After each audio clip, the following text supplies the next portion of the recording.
est-ce que ça vous dirait de connaître le meilleur indicateur pour connaître les performances futures de la bourse? Alors vous dites, ça y est, il a craqué, il fait ça pour attirer beaucoup de clics, mais en fait c'est réellement le cas. Je suis vraiment tombé sur un article qui montre un indicateur qui est vraiment très intéressant à connaître pour prédire les prochains cours de bourse. Alors vous dire, bon bah là, venant de Xavier, c'est vraiment surprenant, parce que lui nous dit tout le temps que non seulement on ne peut pas prévoir les cours de bourse, mais qu'on ne peut pas prévoir le futur tout court, et on n'arrête pas de tomber sur des événements géopolitiques, sanitaires ou autres qui nous prouvent ça en permanence, mais c'est vraiment un indicateur très intéressant, et donc c'est pour ça que je l'ai creusé pas mal, et vous allez voir, j'ai retiré des chiffres assez intéressants. Parce que je suis tombé il y a peu de temps sur un vieil article de blog qui date de 2013, qui est écrit par un blogueur qui est relativement connu dans la communauté financière, qui se fait appeler Jesse Livermore. Alors c'est un pseudo, parce que le vrai Jesse Livermore, c'est un investisseur du début du XXe siècle.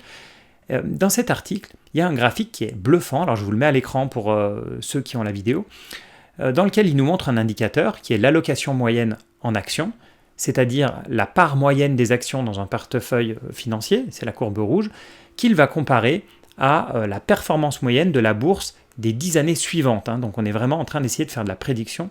Donc ça c'est la courbe bleue, avec des données qui vont de 1952 à 2013. Donc la courbe des résultats sur 10 ans s'arrête en 2003, puisque l'article est écrit en 2013, donc on ne peut pas calculer les résultats de la bourse des 10 années suivantes après 2003. Donc les données essayent de prédire en fait la bourse jusqu'à 2003.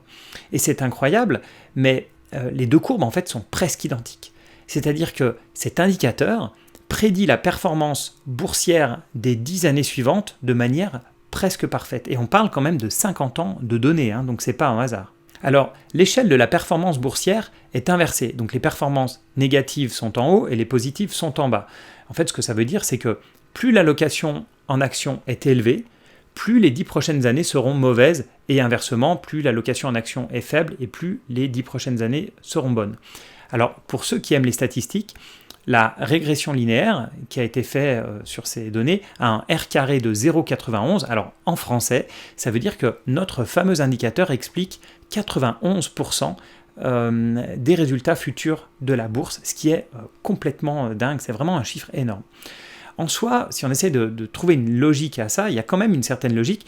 Ça voudrait dire qu'en fait, c'est l'offre et la demande d'actions qui expliquent les performances boursières beaucoup plus que la valorisation des entreprises. Alors en lisant cet article, ma première réaction, ça a été « c'est trop beau pour être vrai ». C'est souvent ma première réaction quand je vois des statistiques qui collent trop, en fait, qui sont trop jolies. Donc je me suis dit « il faut que je les vérifie ». Et ensuite, ma deuxième réaction, ça a été « si ce que je vérifie correspond à ce graphique vraiment que j'avais sous les yeux, alors j'ai vraiment trouvé, enfin plutôt Jesse Livermore a vraiment trouvé l'indicateur idéal pour prévoir le futur ». Donc j'ai essayé de trouver les données et de les analyser pour pouvoir faire bien sûr la vidéo du jour. Donc j'ai commencé par regarder comment l'analyste calculait cette allocation moyenne. Alors j'ai trouvé ça un peu compliqué. En fait, il prend la totalité du marché actions, donc la capitalisation boursière, et il va diviser par la totalité du marché actions, plus obligations, plus cash, etc. Bon, dit comme ça paraît simple, mais pour trouver les données, c'est compliqué. Donc pour me faciliter la tâche, je suis allé sur le site de l'AAII, l'Association des investisseurs individuels américains, où on trouve l'allocation moyenne des investisseurs particuliers. Tous les mois, ils font une étude auprès des personnes qui sont adhérents à cette association, et donc on a les données mois par mois de la proportion d'actions, d'obligations ou de cash des investisseurs américains. Alors j'ai mis tout ça dans Excel, j'ai comparé à l'indice américain, en fait j'ai vraiment essayé de reproduire l'étude que j'avais vue, et ce que je trouve est intéressant, mais c'est quand même un petit peu différent des résultats précédents. Alors déjà, les deux courbes collent beaucoup moins, et pourtant j'ai joué avec les échelles pour coller le plus possible. Bon, ça colle quand même un petit peu, mais comme souvent, quand un modèle est trop beau pour être vrai, il a souvent été un petit peu suroptimisé pour la période passée. En fait, on a essayé de prouver quelque chose qu'on avait en tête, et donc on a un peu cherché un indicateur qui va dire ce qu'on veut dire, et ça marche beaucoup moins une fois utilisé dans la vraie vie, en fait. Mais on voit quand même que cet indicateur a un côté prédictif. C'est-à-dire que si on regarde pour chaque mois quelle est l'allocation en actions et qu'on compare au rendement des 10 années suivantes, on voit une relation alors qui n'explique plus 91% du mouvement du marché comme précédemment, mais 59%, ce qui est déjà très correct. Alors, c'est vrai aussi que je n'ai pas la même base de données. Moi, je ne suis pas remonté jusqu'en 1950, je n'avais pas les données, mais j'ai regardé de 1987 à aujourd'hui. Et la manière dont on peut s'en servir, c'est qu'on peut regarder le niveau d'allocation des particuliers américains. Donc, en ce moment, enfin, disons que j'ai les données de février 2022, on est à 69%. Donc, c'est très élevé. C'est dans les données les plus élevées qu'on a historiquement. Et on peut constater que dans le passé, quand on était à ces niveaux-là, le rendement des 10 années suivantes a varié entre plus 6% et moins 5% par an. Donc la probabilité qu'on ait une super décennie, elle est relativement faible. On va plutôt avoir des performances qui sont dans le bas du tableau.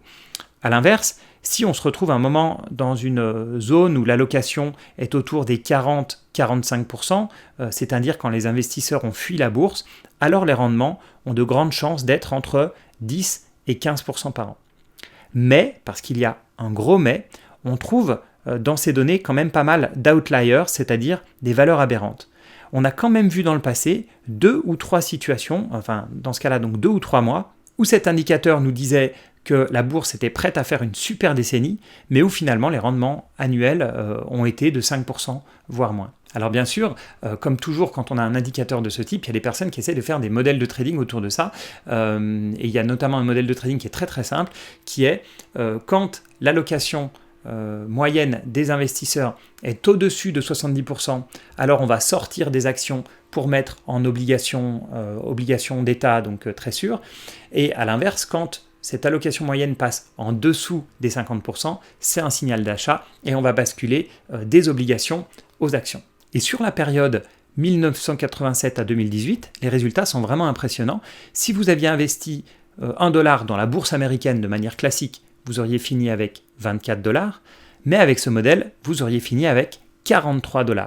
Et entre-temps, vous auriez subi un drawdown, c'est-à-dire une perte maximale pendant la crise de 2008, de 50% si vous étiez investi de manière classique en bourse, contre seulement 23% avec ce modèle. Donc on a un modèle qui a beaucoup mieux performé avec beaucoup moins de risques. Mais comme toujours, le diable se cache dans les détails parce que ce système est quasiment inapplicable. Et pour ça, je vais vous donner un exemple. Cet exemple, c'est la bulle Internet des années 2000. Le système vous aurait dit de tout mettre en obligation en septembre 96 et vous n'auriez pas réinvesti en actions avant 2022. Et on peut se poser la question, qui aurait pu tenir pendant les 4 années de hausse spectaculaire de 1996 à 2000 sans investir, en voyant tout le monde qui a des rendements incroyables sur les marchés boursiers, puis tenir à nouveau 2 années supplémentaires avant de réinvestir sur le marché. C'est vraiment ce type de modèle qui va faire 2 transactions en 6 ans, il est quasiment inapplicable. Alors j'ai trouvé très intéressant de me plonger donc dans ces données et j'en retire plusieurs leçons. Alors il y a une leçon que j'avais déjà apprise, c'est celle de dire à chaque fois qu'il y a des statistiques qui sont trop belles pour être vraies, c'est souvent que derrière il y a un petit bémol, il y a un petit loup et il faut creuser un petit peu plus. Donc c'est pour ça que j'ai voulu prendre les données moi-même et effectivement une fois que j'ai analysé les données, j'ai vu que c'était un petit peu moins parfait, on va dire, que la première analyse qu'avait fait Jesse Livermore, mais il faut avouer qu'il a quand même des résultats, cet indicateur, des résultats qui sont très très bons. La deuxième leçon, c'est justement que cet indicateur est très intéressant et que je vais le rajouter donc à tous les indicateurs que je suis globalement pour avoir une idée de où se situe la bourse. Ça peut être le ratio CAP, CAPE, enfin qu'on appelle aussi le Shiller ratio, ça peut être l'indice de peur, ça peut être donc le VIX, le Fear and Greed, etc. Tous ces indices qui donnent un peu une idée du sentiment de marché. Et je vois que celui-ci, il est sûrement meilleur que la plupart de ces indicateurs-là, donc je vais vraiment le rajouter aux indicateurs que je suis. Et la troisième leçon, c'est que c'est pas parce qu'il y a un indicateur qui est intéressant et qui donne donc un vrai pouvoir prédictif, même s'il est relatif, qu'il faut ou qu'on peut l'utiliser pour un modèle de trading. Parce qu'on le voit, l'utiliser dans ce cadre-là, ça a plusieurs bémol. Le premier, c'est qu'on l'a vu, il y avait quand même des valeurs aberrantes, donc il a un pouvoir prédictif qui est loin d'être parfait, il peut nous donner des faux signaux, de fausses indications. Et l'autre problème, c'est qu'il peut parfois nous faire rater des phases de marché de plusieurs années, des trends aussi de plusieurs années, dans lesquelles il va nous dire de rester investi en obligations, ce qui est à la fois dommage parce que c'est une perte de profit, et puis extrêmement difficile à tenir. Et donc pour terminer là-dessus, le niveau actuel c'est de 69, donc c'est un niveau qui est relativement élevé, et le niveau de quasiment toute l'année 2001 était au-dessus des 70, donc était considéré comme un signal de vente, on l'a vu par certains, ou en tout cas, moi je préfère l'interpréter de cette manière-là, quand on est autour des 70, quand vraiment l'allocation action est au maximum, alors on a des chances de se retrouver en dessous de la moyenne de performance des marchés actions. Donc on va plutôt vers une décennie qui va être plutôt moyenne, avec des rendements plutôt faibles. Je préfère voir ça de cette manière-là plutôt que réellement un signal de vente. Voilà, n'hésitez pas à me mettre en commentaire si vous connaissiez cet indicateur, ou plutôt, parce que bon, l'indicateur en lui-même est assez classique, mais si vous saviez à quel point ça pouvait être un indicateur intéressant, n'oubliez pas bien sûr de liker, de partager cette vidéo, de la retweeter, bon bref, d'essayer de faire que la chaîne gagne un petit peu de visibilité. Merci beaucoup et à bientôt pour une autre vidéo.